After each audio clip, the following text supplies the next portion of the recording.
Hey, if you're a tennis player over 40, you're going to need to watch today's video. I have the top 10 single strategies for players over 40 so you can win more matches.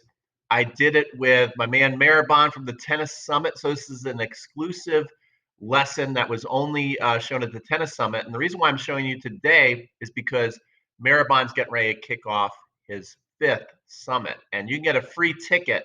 So make sure that you're clicking up in the corner somewhere, I think over there. Yeah, click up in the corner or go in the description, get your free ticket. He has the best instructors in the world helping you get your game to the next level.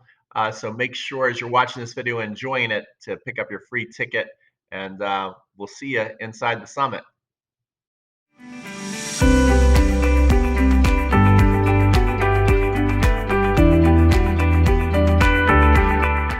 Hey everybody, welcome to Tennis Summit 2019. I am super excited and honored to have my friend Peter Freeman from Crunch Time Coaching. I always talk a lot of tennis with Pete, and we've collaborated on previous summits together.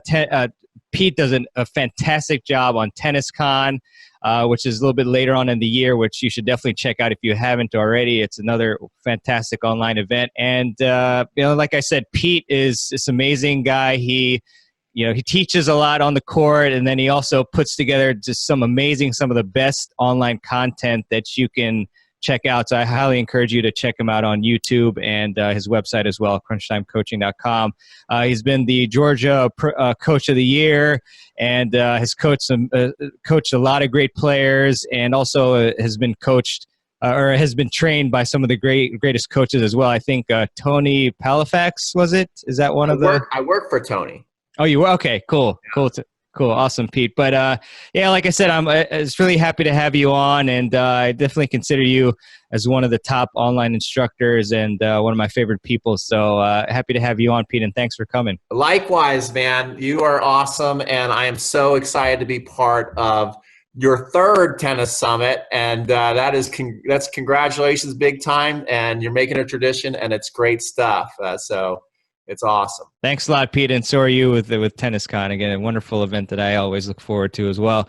And so, Pete, we're going to have you today talk about a subject that you're actually very passionate about, and this is in regards to players who are 40 plus, even though these strategies will, of course, apply to those younger, but some winning strategies for 40 and over players, Pete. So really happy to have you talk about that. Can you kind of maybe give us an overview of the type of stuff that you want to talk to us about today? Yeah, well, I every year, unfortunately, I become more and more passionate about this, Maribon, because I'm over the age of 40. I'm 46, and I don't believe it. It hits home every year more and more, and but really, it is so inspiring to me to really look at the people who really love online coaching. So many players, 40, 50, 60, 70, even 80 years old plus, really are striving to get better, and they want to win more matches. And, that's what I think is so great. And certainly as we get older, we do have to make some adjustments to, go out there and be able to compete and win more matches, especially if we are playing somebody who's younger or maybe hits the ball a little harder, a little faster. Doesn't mean that we're necessarily going to, succumb to their, the strengths that they have.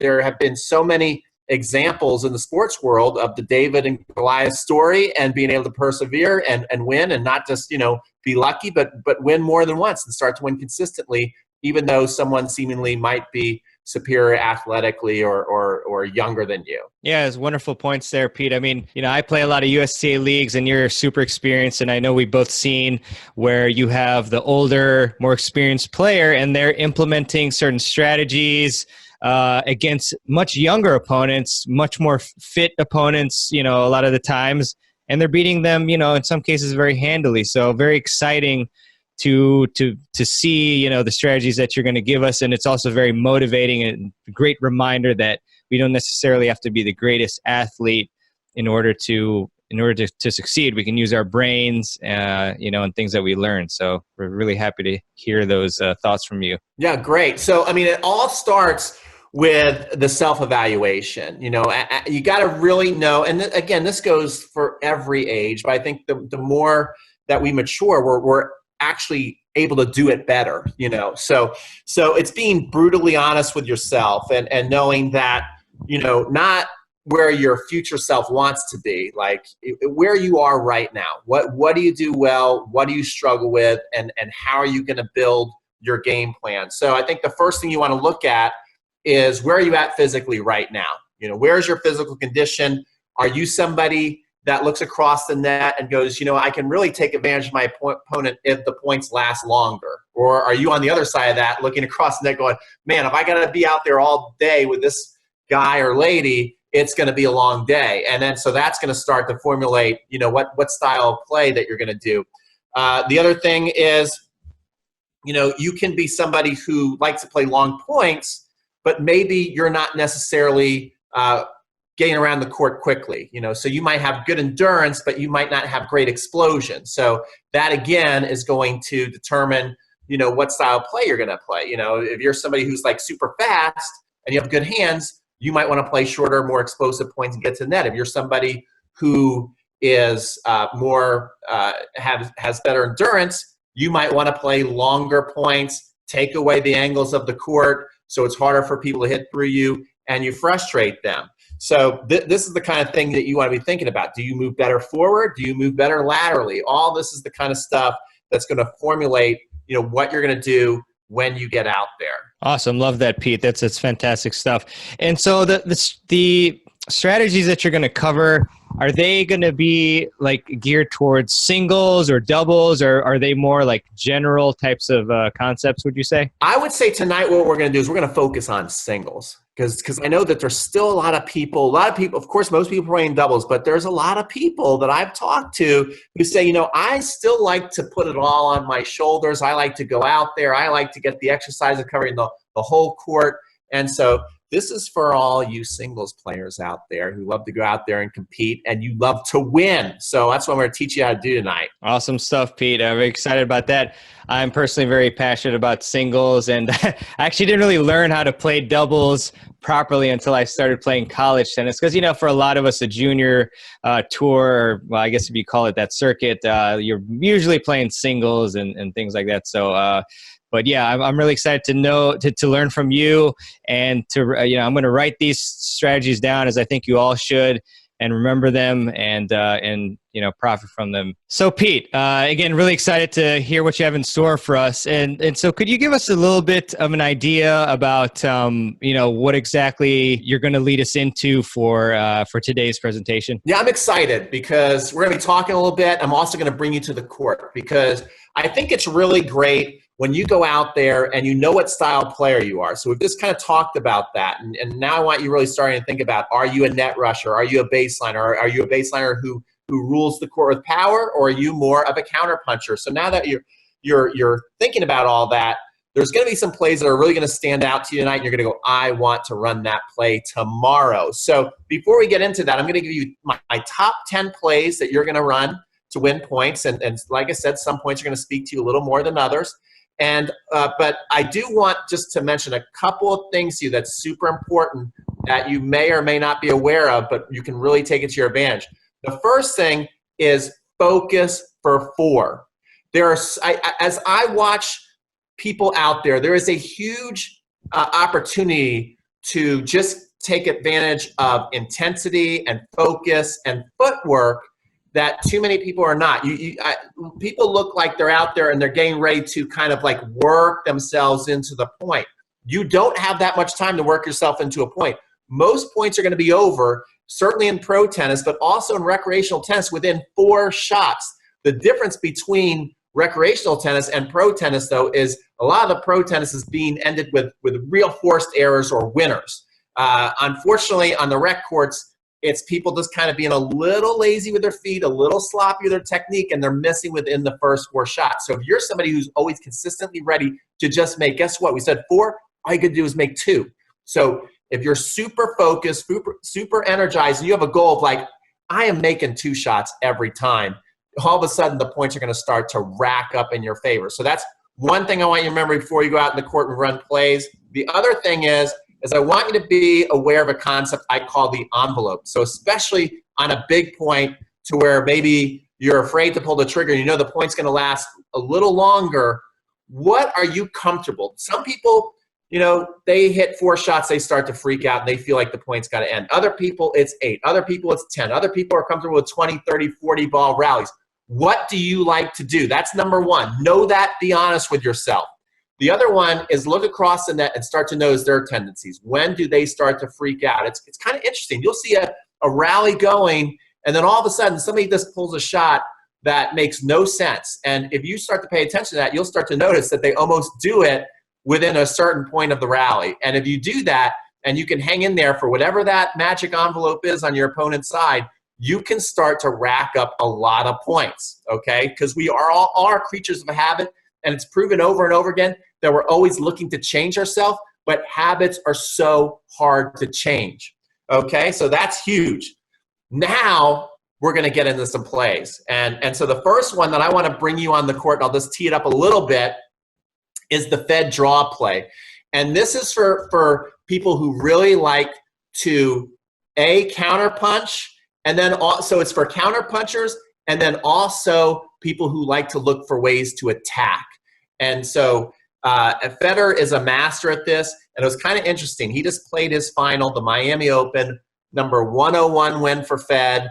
And before the final, John Isner, interestingly enough, who lost the set 6-1 with his serve, said, you know, well, Fed this whole week, and he can just do this in his sleep, he can do this little chip return where he draws you in, and then, you know, you've got to make a really tough decision. Are you going to come to the net? Are you going to move back? And then Fed has a bunch of options. So right now we're going to go to the court, and I'm going to show you how to run that play. Okay, the next play Roger does, and it's kind of one of his signature plays. It's subtle, but I think every single coach who's ever watched Roger notices this and probably teaches the students to do this. It's the short chip and rip play.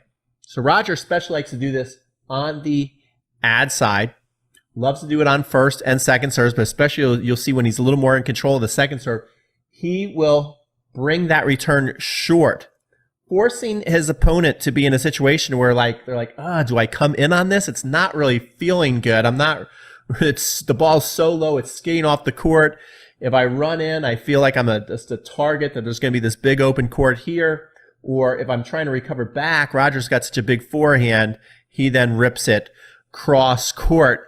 And so this is a great strategy to run, especially on second serves. So many people don't feel comfortable moving off the court and short and then figuring out if they're going to come in or get back. So we're going to show you that demo on the court, show you how you can practice it. So we'll be right back. Okay, guys, so let's say you want to practice that chip and rip and you don't have a partner. You can do this on your own. The first thing, as always, I suggest shadow strokes. And you want to focus on your footwork. Lots of people don't know how to do that chip and charge type move, getting the split step right. So I like to do it Johnny Mac style. Look how the right leg's in front, and I'm kind of going back and forth. And then as I see the ball tossed up, I'm imagining coming here, split stepping, and then coming in, okay? You can also start even, or you can start this way. It's really up to you. I like Johnny Mac style.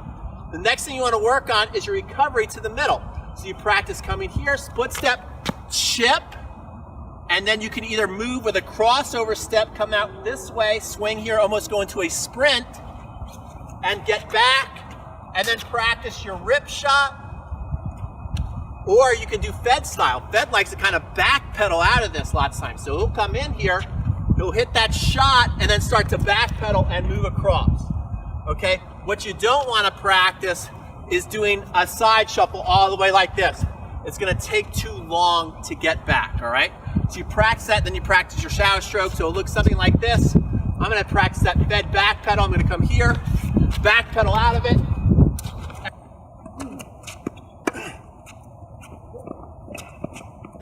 There you go. All right.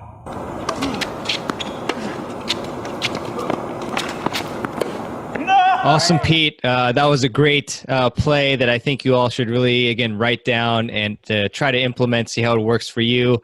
I really appreciate that one, Pete. So can you take us to the next play? Next play, which actually was something that I love to run, And then I did a camp in Florida. And this is, again, really knowing your game. There was this guy, Rodame, super nice guy. So if you're watching this, I love you, buddy. You're the best. And you came out to a clinic in Florida. And he was trying to hit the modern strokes and all this. And he got really frustrated because he doesn't get that much chance to practice. But yet he's trying to hit these strokes that are totally against his style of play. So again, this is knowing your game. This is the way he wants to play, but it's not what he's natural at. He was actually, when we got off the ground strokes and we went to the net and did volleys, he had the best volley technique out there. So I told him, hey, because he wanted to go and compete that weekend because we were playing match in the afternoon. I said, go with what you do best. You can kind of, if you want to develop strokes like Federer and Nadal, you can use that as a secret kind of project you're working on. But let's have you this weekend become a chip and charge player. That way you're using your volley technique and you're not having to switch your grip and you're going to your strengths. And he changed as a player and confidence just instantly when we did that. He went from having a bad day to being one of the best players out there and having a much better time. So I'm going to show you how to run this chip and charge play. If you're somebody who maybe doesn't feel comfortable at the baseline, you have an old school continental grip and people are making you feel guilty about it. Don't. You can win a lot of points and a lot of matches with just that continental grip still. So when I'm watching a lot of my students play, I notice a couple things about when they're receiving a second serve. They're either not putting enough pressure on the second serve, they're not attacking the second serve enough, or they are putting too much pressure, especially on themselves. They're trying to do too much with the ball. They know it's a weak serve. They know it's an opportunity to take advantage of it. So then they think, okay, I've got to smash this ball and hit a winner. And maybe they're making about 30% of those, and if the ball comes back, then they really don't even have a plan B. Their plan was just to crush that second serve. And you'll see players who have made a career on tour about putting pressure on the opponent without putting a lot of pressure on them, making a very makeable return and then applying pressure right away. And I think one of the best ways to do it is the chip and charge. Mas o suíço passou a usar essa devolução de saque, que é seguida de uma subida à rede. McEnroe made a living on this, Edberg, Rafter. Saque. Geralmente se usa isso contra o segundo serviço, porque ele é mais lento que o primeiro. Pat Cash, lots of great players, and now you see Federer doing it more and more. Sometimes Federer's blocking and coming in, sometimes he's hitting through it, but often he's actually chipping the ball and coming in. And now all of a sudden that opponent's got to do what? Especially as the set gets tighter and tighter, those shots that they might have passed you on the beginning of the match, now all of a sudden it's 5-4, 30-40, you chip and charge, they have to come up with a passing shot, and you can win so many pressure points with this play. So I especially love this play under pressure. Let's take a look at how it's done. Now, as long as you're following the ball, there's so many different places you can put this chip. You can dump it, you come here, put it in the corner, come on in, little drop shot. So this is how you kind of want to think. Wherever you can go opposite with the next volley. So where that ball's coming into, you're waiting for that weak second serve, just a nice simple technique. Now you're coming down the line. Now what's open? A nice little drop shot that way. So the ball machine is a great way to just practice your tactics and strategy. Now I'm going to hit a little drop shot here. They're coming in. We can push it to the open court. Lots of options here. Another one I love, let's just wait for that. Another one I love is just coming straight up the center of the court. Now, you center of court, little drop shot to win the point. You can do so much with this shot, and you will win lots of points, guys, lots of points. Often they won't even come up with a passing shot. You're gonna have to hit a second volley. So Pete, let me tell you, I actually really love this play, and I didn't employ this play until recently. And when I did chip and charge, and actually for this one, it was actually in doubles. It really surprised my opponents, and it forced them to hit volleys upwards, and it really set us up for a winning point. And I also found, and I don't know if you've experienced this, but I found that I felt like I had more time to figure out where my opponent was going, so I could hold that slice a little bit longer, which really helped especially in the doubles when they're sometimes poaching, you hold it at the last second and you just direct it somewhere else. But obviously this also helps a lot in singles too. There's a lot of pressure when you have an opponent who's rushing the net on you. All of a sudden you're forced to hit a really good passing shot. It's not easy, especially on a big point. So I love that play and appreciate you showing us that one. Yeah, that's a great play, and it also works very, very well in doubles, as you said. It is a great play. Even if people are serving volleying on you, if you can get that ball low at their feet, you chip and then you charge. Now they're volleying up, you're crushing them. It's a great play. Okay, the next play I want to go through. Now, this is if you are a counterpuncher, you're consistent, you like long rallies. Also, if you're playing against somebody who maybe has more firepower than you, this is a great play that you want to run. You want to slow down play. I know this doesn't sound like a slow, the play doesn't sound slow, but it actually slows down the game, forced on forced errors, and that is the Rafa return. One thing that Rafa is doing is he set a trend. For years, when I was growing up, it was like, you have to stand on the baseline. You have to stand inside the court, stand inside the court. Now, Federer is still a master at this and shows you how dominant you can be like that. But Rafa, when he first came on, he was thinking, on clay I can stand back. When I play the U.S. Open, I play Wimbledon, I better get up like everybody else. And he finally said, forget it. I'm going to go with my strength, stand way back. And he's showing that, hey, it's not that easy to hit an ace. So especially if you have a second serve coming, rather than putting the pressure that you have to hit a winner, this is one of the most devastating balls you can hit. I'm going to show you how to hit it. We're going to go to the court right now. And you can hit this on your forehand or backhand, and you are going to draw so many unforced errors. I think if you develop this really, really something as a strength of yours, you're going to get a lot of people missing. Just not getting yourself into a rally, but a lot of people are going to miss, and they're also going to give you short balls that you can clean up and clean the house and hit winners on. Okay, so this video is going to be about how and when to hit a topspin return in your matches. I think it's a lot easier and when I'm talking about topspin, I'm talking about the balls that you're going to hit. The ball goes up and then comes down, all right? Because if you're taking a high ball up here, it's going to be more you're flattening out, but you're still coming in this manner to put a little rotation on it to keep it in. So it does have some topspin on it. But when I'm talking about the Rafael Nadal return, when is the best time to do this? How do you do this? So especially if you're in more aggressive grips, you may want to go back further like a Rafa does, especially if you're playing a singles team or if you're playing doubles and they don't return very well. They don't serve and volley, or they don't volley very well, even if they do serve and volley. You might want to do this. When you don't want to do it is if you're playing a serve and volleyer and they're pretty good at the net. You're then giving them a chest high volley lots of times, especially in doubles. And singles, if you're really good at rolling that thing, that's something where you can really make them run after the ball and have to hit a high spinny volley. That's not easy, okay? But I'd suggest that if you do like to hit topspin returns, play further back like a Rafa does, okay? Because why do we want to do that? Why is Rafa backing up? Because it's easier to hit topspin, especially the one you can loop up at your waist to your knees about. That's when you can really get under a ball. As it gets over your chest, it's hard to then hit the ball back higher if you're closer. But even if you're further back, even a high ball further back, you still have time to loop that thing and put it in. When you're up here, it gets harder to really put the up and down motion on it. So the more you're back here, you're going to have a lot of good things happen for you. You're going to get the ball to bounce, go up, and then come back down your strike zone, so you can really spin that ball up and in the court. Okay, so that's one reason to play back.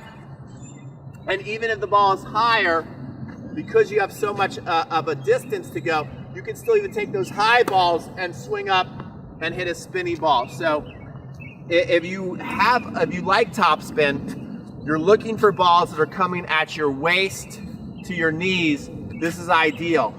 Balls coming at your chest, it's harder to hit like that loopy spin the closer you're in. So play back when you're hitting that topspin return. Love that play. Thanks so much for showing us that one. Definitely very devastating. And I'm definitely going to be using that more often.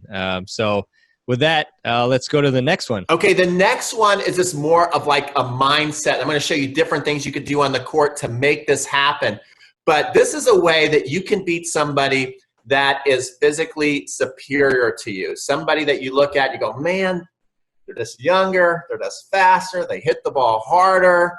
And it is the Princeton backdoor layup play. Okay, so when I was growing up in the 80s, I don't know if you've heard about this, but there was this team, Princeton basketball, and they were slow, they weren't that athletic, and back then I think they either didn't have a shot clock or the shot clock was 45 seconds.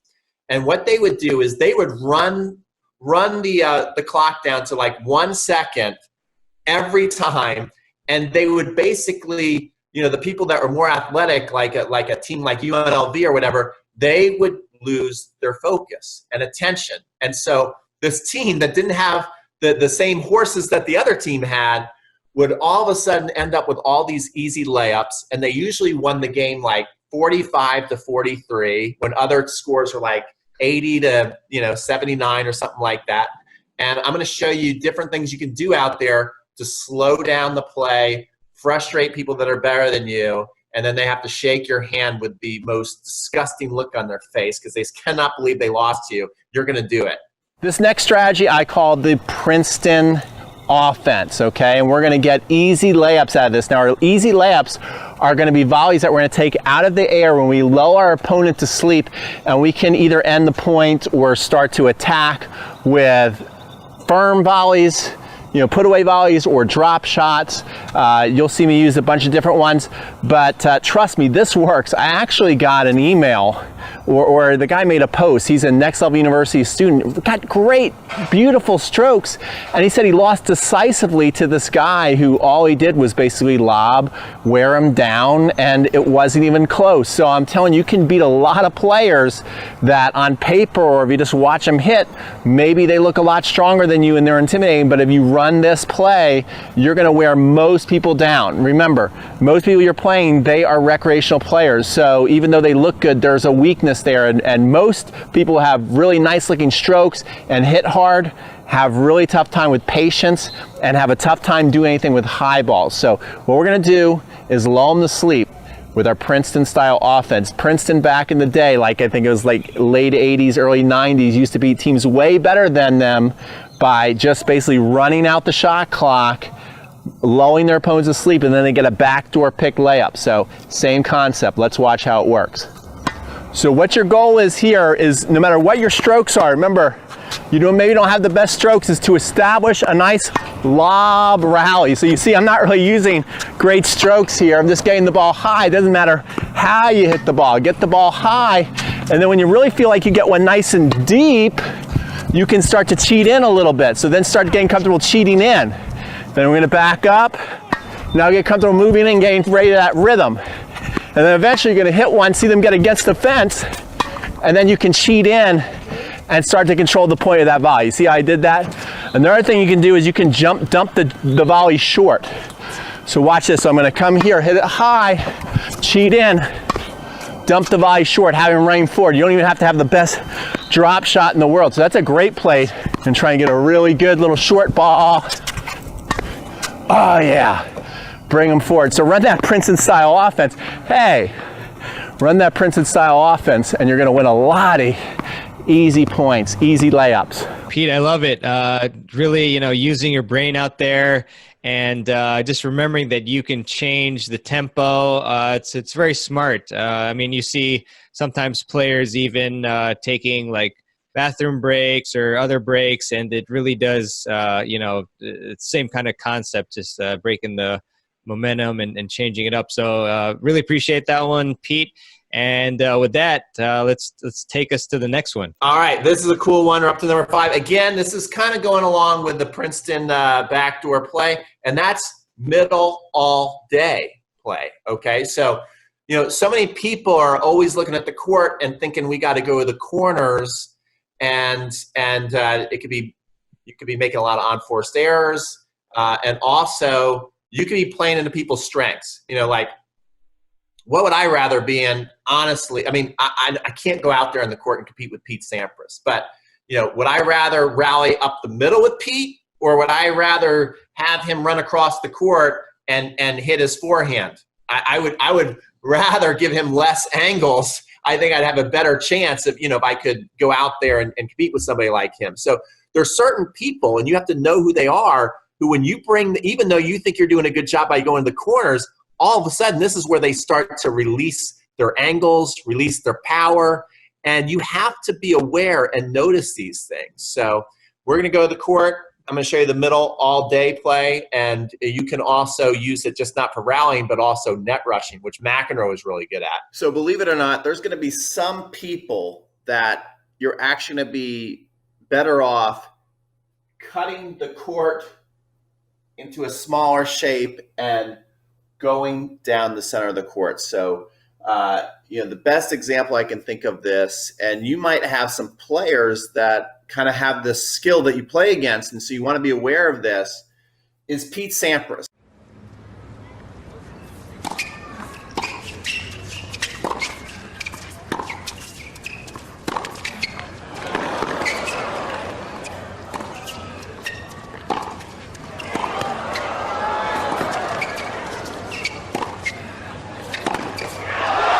Terrific defense by Sampras. Pete Sampras would actually, protect his backhand a lot. So he would be like playing over here, and he'd almost be playing a game of possum, to where he would dare you to try and open up the court over here. And then you'd go over there and he'd run over and hit a blazing forehand cross court winner. And he liked hitting on the run. There's certain players who enjoy more hitting on the run than actually standing still. And what you'll actually find a lot of times when you hit the ball right down the center of the court, and again, it's a lot of times this works against more talented players, people who like to move, and you slow the game down. Now all of a sudden their footwork as the ball is coming to them gets a little sloppy. It's amazing how many people miss shots that are right to them because they think this ball's right to me. So then they don't move out of the way. They don't take those extra steps, and they end up getting jammed and missing shots or feeding you short balls. Where if you're getting people on the run, they know they have to hustle. They kind of get their legs energized,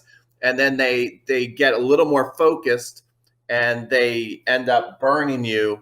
Again, there's not a lot of players out there that do that, but you're going to run up against some players that actually like to be on the move and create on the move. And so when you do, that's when you want to run your up the middle all day play, not hitting every shot, of course, right down the middle, but in general, it's kind of like, it's your safe zone. It's that you're not getting hurt when you hit up there. So try it, and I think you'll like it.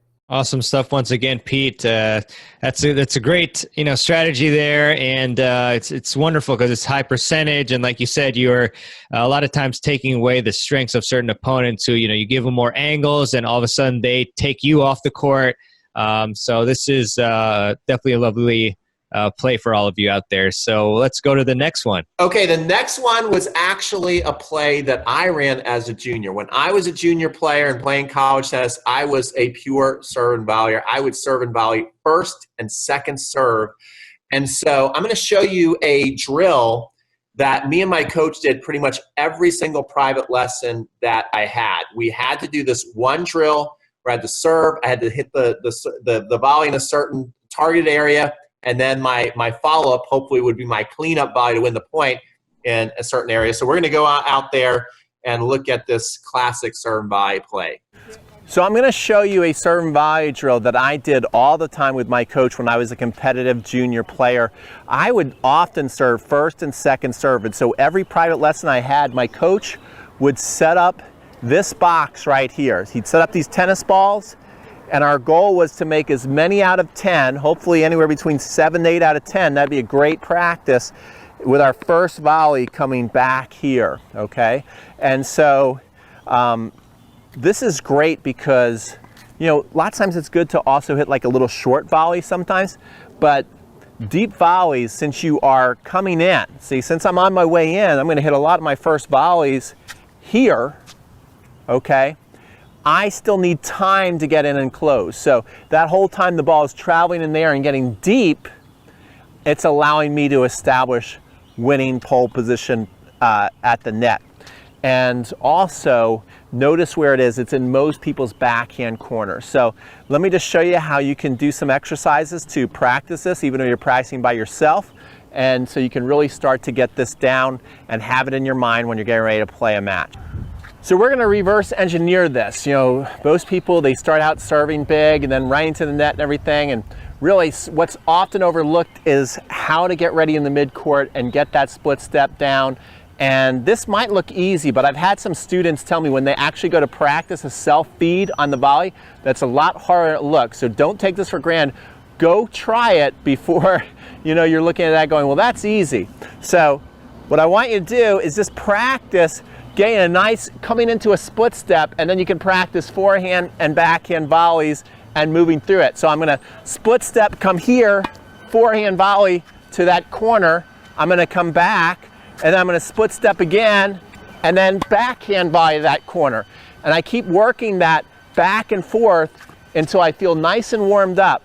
Split stepping, coming here, getting that volley to that corner so I can really feel the depth before I go into my serves. Split step, come here, and I think we made every single volley. So now I'm warmed up and ready to go into my serve. So again, this is a great way to continue our warm-up. Too many people go too fast, too soon. So now what I can do is just do a practice swing serve and moving through, getting a split step, and then working on getting my volley in that corner. You can switch from side to side because you're still going to go for that. You know, it's kind of like our blueprint. Basically, when we're going to volley other places, it will be very obvious to us that we should go there. Otherwise, we're just keeping this game simple and thinking serve and first volley to the deep backhand corner. When there's an obvious opening, you would just volley to other places. So I can also just do a practice shadow swing, even to the ad side, following it in, getting that split step, practicing a backhand volley. And so we're going like that until we feel pretty good. Then what you can do is after a couple shadow swings, then you can go through nice and easy. Doesn't matter if you make or miss a serve. You're just going to go through nice and easy, not working too hard on that serve and working on pushing through. And oh, I missed that volley right there. But you see what I'm doing is now it's different than a regular serve, is I'm actually walking through the serve or running a little bit through the serve, rather than lots of times if you're going to stay at the baseline, you would serve and then you'd stay and get back. This, you're going to serve and walk through, push through, get set, volley to that corner. That was a great volley right there in that corner. So that's making the opponent back up. So you do that, and then when you're ready, now you can go into maybe, if you jump, or you can go into more of a full pace swing when you're ready. So I can come here and jump into that serve and then get ready and work that drill. So when you go out there, you're really ready to play. The last thing I'll show you is you can also set up a ball machine so it gets a little more realistic. Okay, so now what you can do is now you can serve one, you watch the ball come out. Now you can do a serve and volley play. Those balls are coming out pretty good here. So I'm gonna come here, watch one feed go, and then go and serve, get on in, see the ball, try and get in my corner, and then wait here for the cleanup volley short. So right as the ball's coming, so I'm gonna go again, split step, see it get in the corner, and put the next ball away. I'm gonna do that again. So as soon as I see the ball come, I'm gonna go serve the next ball, come on in, split step, get in that corner, perfect, and put the ball away. Great stuff, Pete. And I got to say, you're one hell of a volleyer. Just beautiful technique there. So I love that play there. And Pete, let's go to the next one. Okay, cool. The next one is what the pros are doing. This is a very modern play, and a lot of people don't think about this. When I was growing up, my instruction was always get back to the middle, recover to the middle. And the players are not doing that anymore. Sometimes they're coming back to the middle. But when you serve, you have a real opportunity to do something I call a serve and shade play, which you're going to serve and then you're going to move to set up a big forehand, and then it's going to be like having a fish, right? You got the fish right there on your lure, and you're just going to control the rest of the point. Hey guys, it's Pete with Crunch Time Coaching. Today I've got a couple things you're absolutely going to love. And the first thing we're going to go through is a play on your serve that is dominate with a serve in the forehand that I call the serve and shade. Okay guys, so today's play is the serve and shade. It's one of my favorite things to do when I'm out there playing matches, and the pros do this all the time. So let's talk about what a serve and shade is not, all right? What I see a lot of people do when they're playing their matches is they will serve and then they'll think about just getting ready in the middle. Not enough people really think about what they're doing after they serve, actually. But most people, they serve and then they're just kind of ready to play. Where the pros, before they serve that ball, they know exactly where it's going to land in the box, and then they want to think about how can they attack with the forehand and where they think the ball might come back to, and then where they're going to hit the ball. So this is a play that a lot of the pros are doing that's almost unstoppable when you do it well. So we'll be right back to show you how the serve and shade play looks. Okay, but guys, so we're back with the serve and shade. I've got a coach today. It feels kind of good to be fed some balls for once in a while. Danny over there. Say hey, Danny. Hey, how are you? He's going to feed me some balls. And this is a great drill you can actually have a partner do. Lots of times I would actually go out with my girlfriend. We were completely different levels, and I'd feed her a basket, she'd feed me a basket. This is a great way to work the serve and shade play. So I'm going to serve. I'm trying to hit the ball short and off the court. To hit a good kick serve, I actually want the ball to go high over the net, but land short in the box, and that will give it that angle it needs to get my opponent off the court. And then you'll see I'm going to be moving around, and then I'm going to be going inside out on this shot. So let's see if I can do this.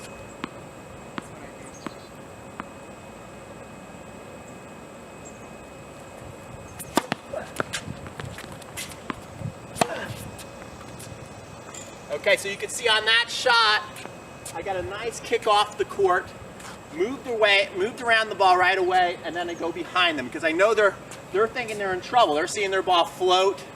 They're seeing me get ready for a forehand, so they might start running really hard over there, and I just go behind them. Let's see if we can get one more good one.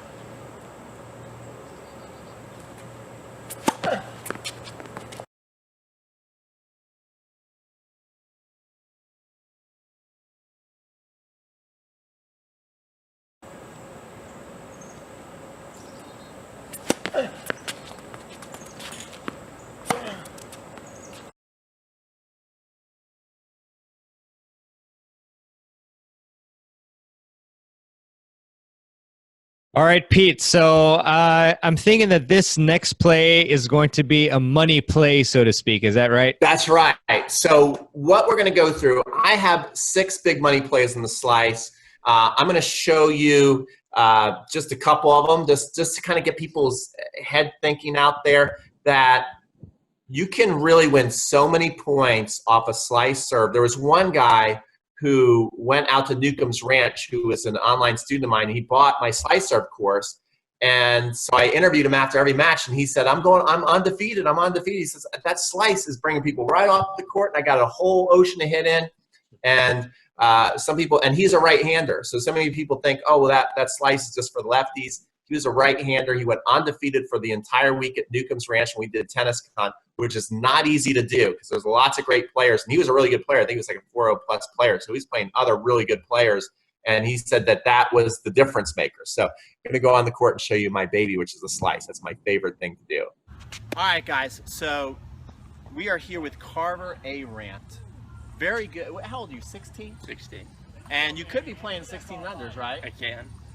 But he's choosing to go up and play in the 18s, and he's already doing very well in a lot of big Georgia tournaments. There's lots of good tennis in Georgia.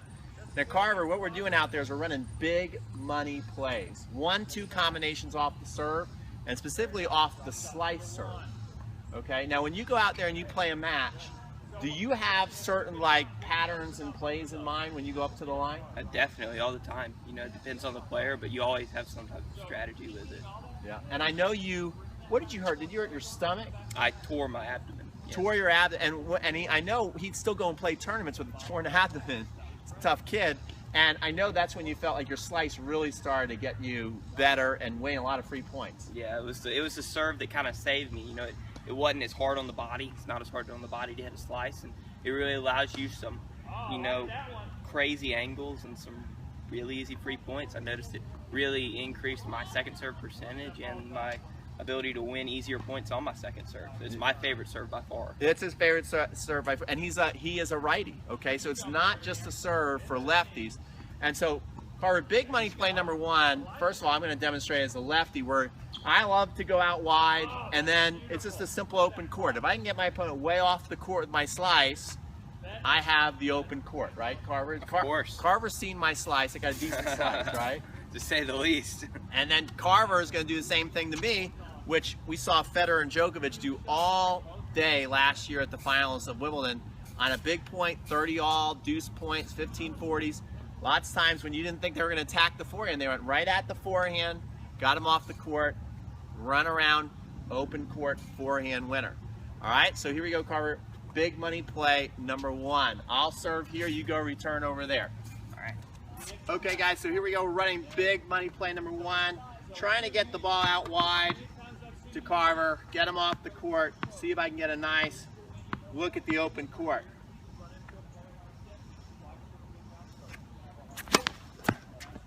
Oh, just a little off.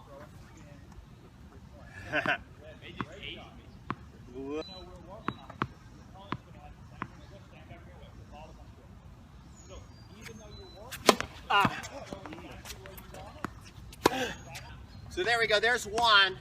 To be honest, I want to get a little more off the court, but we did get a short return off of that, and I moved around. Let's see if I can do a little better job of getting him off the court. Oh, good try. Okay, guys, so Carver's going to run big money play number one on me right now as a righty. So I'm going to do my best, try and get his ball back. A lot of times he aces me because he gets that ball so far off the court. He's really, really...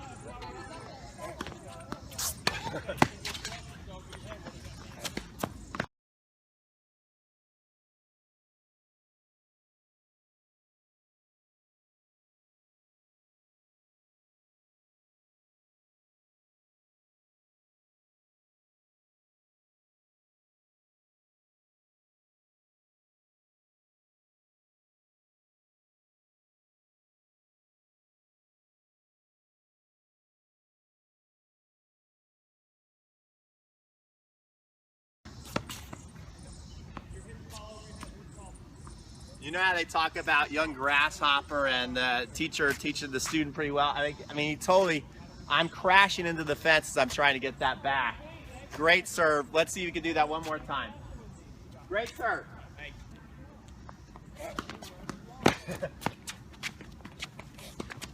So today's big money play, I like to think about it as going fishing, and you're seeing if your opponent's going to take the bait, and that's basically having a really good, effective into the body serve. So if Carver's serving here into my body, if I take it as a forehand rather than a backhand, let it slide out to the backhand, I'm going to be late lots of times. See, I'm falling off the court and I'm missing wide to the outside. This especially works great in doubles. It really works well, I know, as a lefty for myself.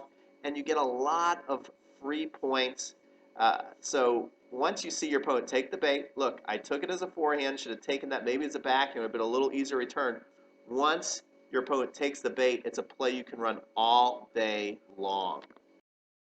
Besides getting a lot of free points off of late returns that go wide, another thing is when you have a really good into the body slice serve, you're also going to get a lot of pop-ups. You're going to see Carver here as he's going in this motion that he's going to get me again on my hip, and I'm going to float the ball up. And he's not even going to allow it to bounce, which is a really smart play. He tracks it early. And he decides he's going to do a swinging volley here, which I love.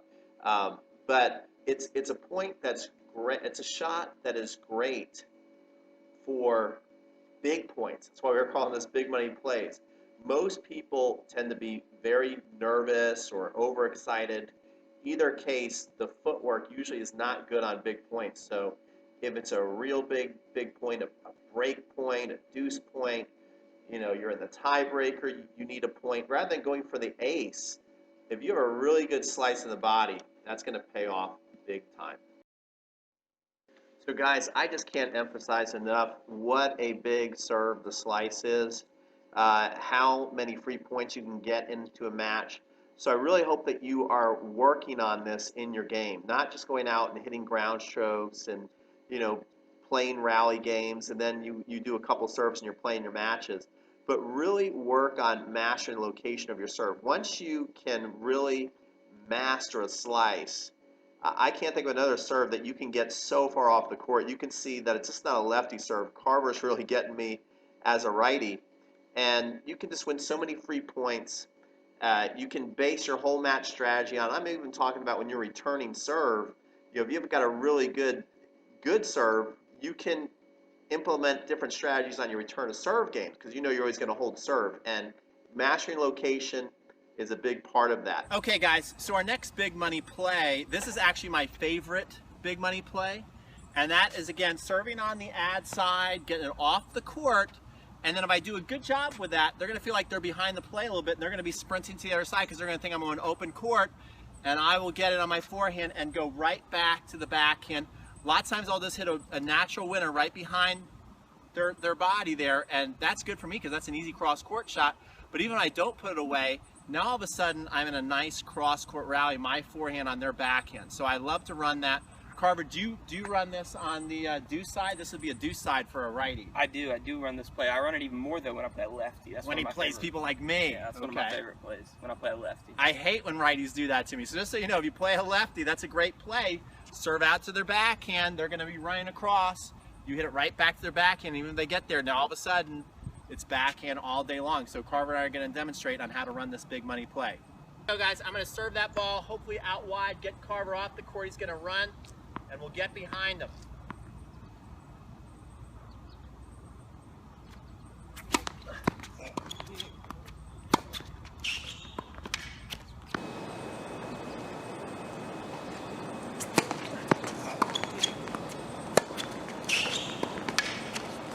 So guys, this play I really love when you're playing people who are especially fast. It's a great way to use their speed against them.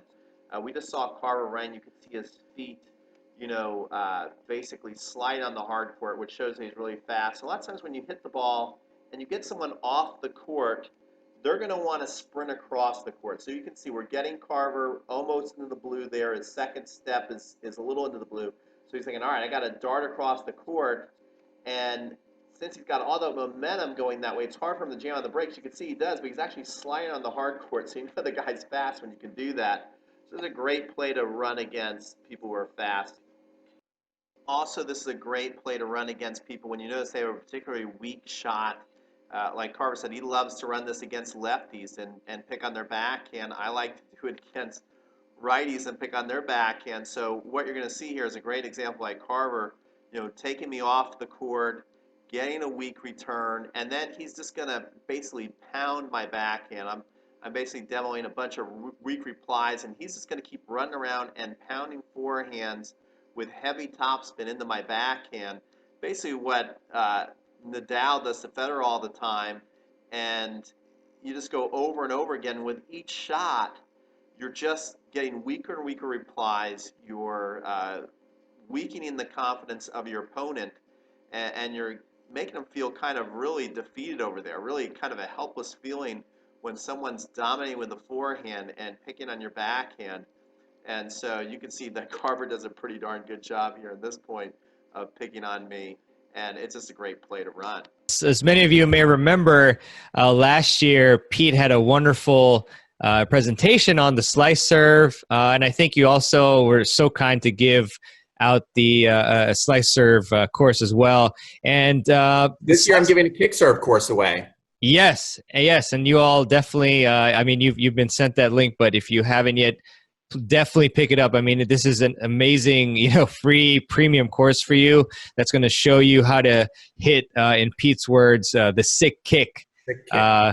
So that is definitely something you got to pick up. But yeah, I love the slice serve play, and it's really tough. Like I think one of the toughest returns in the game is being outstretched on the at least the deuce side and hitting an outstretched forehand. That is really tough. Yeah. So absolutely. Love it, Pete. So with that, let us go to the next awesome play. Okay, the next awesome play is chopping up the young guns. So this is especially going to work well against players who might have these fancy, big-time forehands and backhands. And it's interesting when you start hitting like this, they do not like it. They do not like it. And so I'm going to show you what you're going to go out there. You're going to chop them up, spit them out for breakfast, shake their hand, take them out for a beer so they can cry in that going, I don't know how you did that to me tonight. It's going to be pretty cool. Okay, so this next play works great against those next geners. They can, again, look really intimidating. You're playing somebody maybe in their early 20s, early 30s. They've got the top spin. They've got the minor looking strokes. And if you can bring the chip shot, forehand and backhand, even if you're somebody who comes over the ball in your forehand, it's not bad occasionally to be chipping the ball. We saw, I think her name was Vinci, do this very, very effectively to Serena Williams when Serena Williams got nervous and she was trying to win that US Open, and Vinci was chopping the ball on forehands and backhands coming to the net. So this is a great way to play those players. So I'm just going to demo some, and I think it's pretty self-explanatory how you're going to go out and use this, but super effective. You're trying to keep that ball low. Even some that are like fluttering like a knuckleball. So you don't even have to hit every ball super clean to frustrate people, because you know, these next geners, they like the rhythm. They like the pace coming. So we're going to give them lots of off pace, lots of skitters. So take a look at this. So here we go. Again, look, you guys can use the forehand chip. See that? Get nasty with that forehand chip. And of course, the backhand chip. Just really slicing, hitting some short intentionally. Hitting a couple little short chips, right? Just all over the place with these guys. Sometimes you can bring and use your drives. Don't be afraid to use the drives from time to time, but then also mix up the chip. You can do a 2-2-1. Chip, chip, and then you can rip. So all kinds of different things you can use. You see I'm using mostly forehands because it's coming to me, but again, the backhand chip, very effective. And don't forget to mix up the depth. One of my best friends, Victor, he played in this league called the Wakta League, and he would often play against a lot of older players, but they would play exactly like how you showed us, and it would really give him a lot of trouble as a younger player and other players. And those players who were older would be winning a lot of the time because of this type of playing, where it really the players weren't used to handling this type of stuff, and so super effective here. So I love it. So you know, with that, let's go to the next play. Okay, we got a couple of legendary plays to finish up with, because this is play number 10, and then I got a bonus one for you. So play number 10 is, I call it, it's not really even a play. It's, again, just, I call it Jimmy Connor's psychological warfare. So the difference between, so some of you people this might not be your cup of tea. For others, you're going to love it. Okay. And I think everybody can use it to some extent, you know, but it's interesting now watching Federer. When Federer is now 37, and you don't get the feeling that you're rooting for the old guy, and he's not using any old man tactics. Connors was the opposite. Connors really, really pulled on your heartstrings, and got under his opponent's skin, using his age as a tactical play to, you know, throw them off their game. And so what I'm going to do is I'm going to go to the court now. It's not as underhanded as you might think. These are really good rituals you actually want to develop in between points, things that Jimmy did that are really smart to do, completely within the rules, and will help you, again, keep yourself focused, and maybe have your opponent's focus start to wane a little bit. Because a lot of people don't know how to handle their time in between points. So if your opponent does not know how to handle their time in between points, while you're getting yourself in a Zen state, they might be like, just, you know, they might be on their phone, you know, on Instagram or something, especially if you're playing a younger person. They have no attention span. So you want to use this to your advantage. Got a question for you. Are you aware that when you're out here playing tennis, most of the time you're not actually playing tennis? Well, Jimmy Connors, and this is our topic right now, is Jimmy Connors' psychological warfare. He was very aware that he had two matches going on. He had the match going on in the point, and then the match in between points. And so I'm just going to give you a couple quick tips that you can use out there to exude more confidence, keep yourself more relaxed, and be focused. So number one is Jimmy would make sure that he would get off the court. One time when I was having a really bad summer, I was walking from side to side, not really taking any time for myself in between points. A coach of mine noticed that and said, hey, you got to get back here. Get back here. Get off the court in between points. And when you're back here, you want to be doing a couple of different things. Number one is you want to refocus. So Jimmy would always go the strings. He'd go the towel. This would help him refocus. It also gave him a stage presence. That's another tip. Develop a stage presence when you're out here. It might be different than your at-home presence or in public presence, how you act with your family. Think of Rafael Nadal, how he does that. So get off the court. Get focused, maybe use a towel. Another thing, here's your last tip, and this is a great one. Jimmy Connors would get the crowd on his side by joking with the crowd and talking to the crowd. Now, I think there were several things at play. First of all, it kind of made his opponent feel like it's that guy over there versus the world.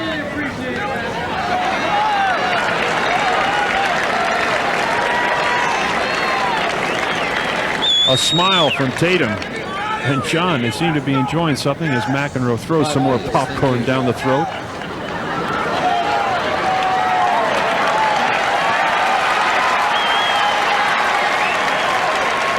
Some fans have been yelling something to Connors, who yelled back, and then Agassi's trying to play to him now.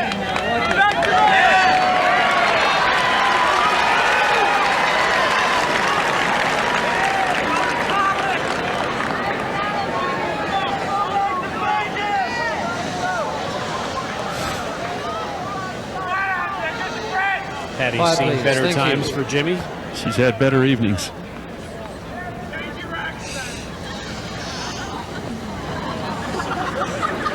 Then Jimmy had everybody on his side, and he would joke and pal around with them. That was kind of cool. So if you have a league match, make sure you have a friend or two that you can talk to and joke around with in between points. Not every point. You don't want to be obnoxious about it, but you use it at certain times. Because I think another thing too, why he used it, whether it was subconsciously or consciously, when you're nervous, you tend to sink into yourself and not want to talk, and it's hard to smile. I got to interview John Newcomb, who's another legend. He says if you can't smile, you're too nervous. So maybe Jimmy was using that to fight off the nerves. So not only is he fighting off the nerves, but he's giving his opponent the feeling that he's got the whole world on his side. So go out there, just use those couple tips and see how it works for you. Now, the last thing that he would use is he was very ritualistic. And so if he did joke around or talk to somebody back here, as he'd come back up, one of the things he would do is maybe he'd start to, wipe off the sweat by going like that. He had certain rituals he did, and then he'd come up to the line, and he did do a lot of bouncing with his strings and then do a couple bounces here. So he would refocus so that conversation he just had out there was not carrying over to the point. Because once the point went, no one watched that ball and competed harder than Jimmy Connors, okay? So take those tips, and best of luck to you in your matches. Love that, Pete. Another super smart play, very underutilized tactic here, and really appreciate that. And you gave us 10 awesome plays that everybody should, again, take note of, try to implement, at least one or two and see how they work for you.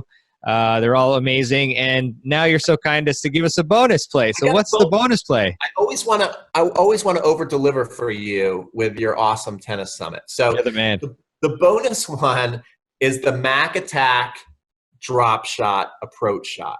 Okay. And Federer has actually taken the mantle from Mac, and he runs this beautifully as well. And what is so great about this, and you want to do this against your pusher. This is a great play against the pushers. This is a great play against people who like to, ground and pound, but maybe play a little bit more like Rafa, where they like to stand far back. But you're probably not playing people the same wheels as Rafa has, right? So this is a great play. And then once your opponent, if they even get there, and another thing is, as we get older, we don't like to move forward. We especially don't like to sprint forward. So you're going to get a ton of free points with this. But even if they get there, we're setting up in a way to where you have an ocean to hit your volley in. Like if you miss this volley, email me and give me a shameful email about how you blew the easiest volley of your life. Because if you hit this right, you're going to get an easy volley put away. All right, next play we have is another of my favorites. Like I said, when I was growing up, I actually played a lot like McEnroe. I love to come to the net. I love to chip and charge. I love to serve and volley. And I also love to do the drop approach shot. It's a great shot. It's a little bit different than what Lendl did with the shock and awe because typically McEnroe certainly didn't hit the ball as hard as Lendl. And also Lendl would usually hit that little drop shot and then stay back and hit another passing shot if you got to the ball. What McEnroe would do is he would get set and look like he was about to hit an approach shot.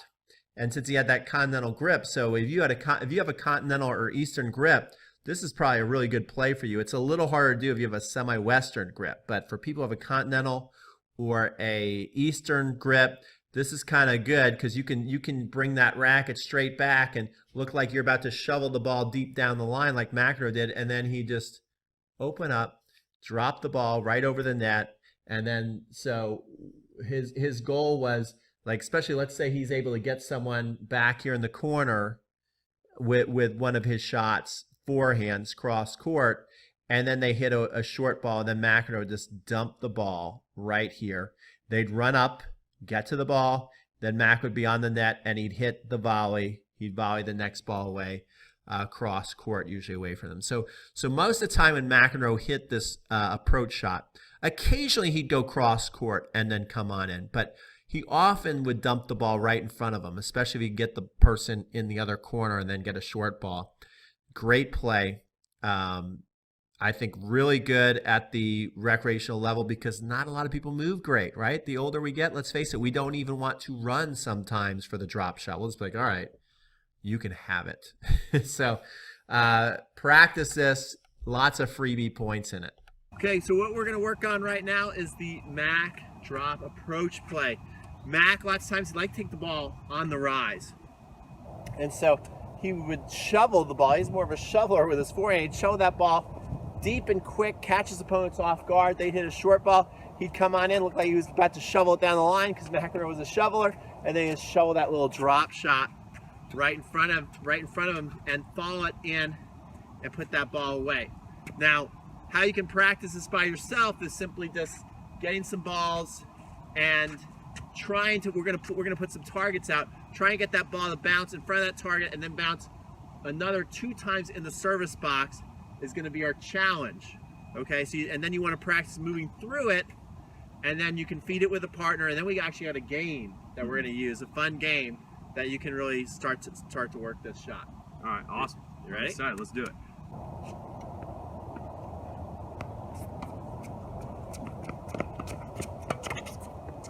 Good.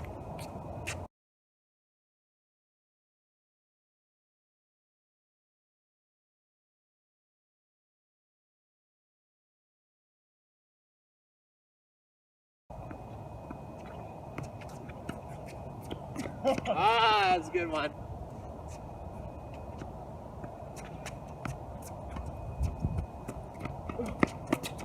All right, perfect.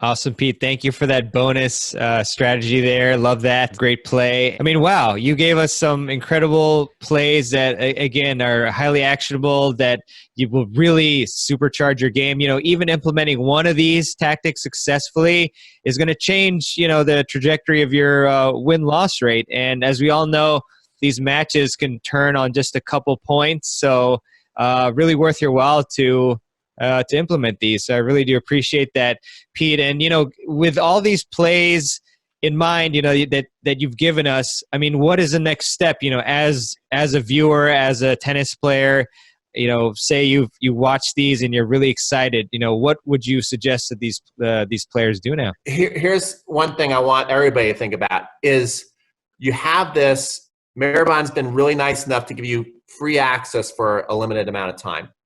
And you have this to watch, and you have other ones to watch. You're basically getting information, expert information, drinking out of a fire hose. So what you really need to do is have this to where you can watch it over and over and over again and start to master one play at a time. You're not going to be able to run all these plays in one day. It's going to take you a while to develop these plays. And some of these plays are going to be really, really worthwhile for you to be able to do.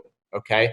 And it's really all about how you spend your time. In fact, I've got another bonus because I do have a link below this video. Am I right?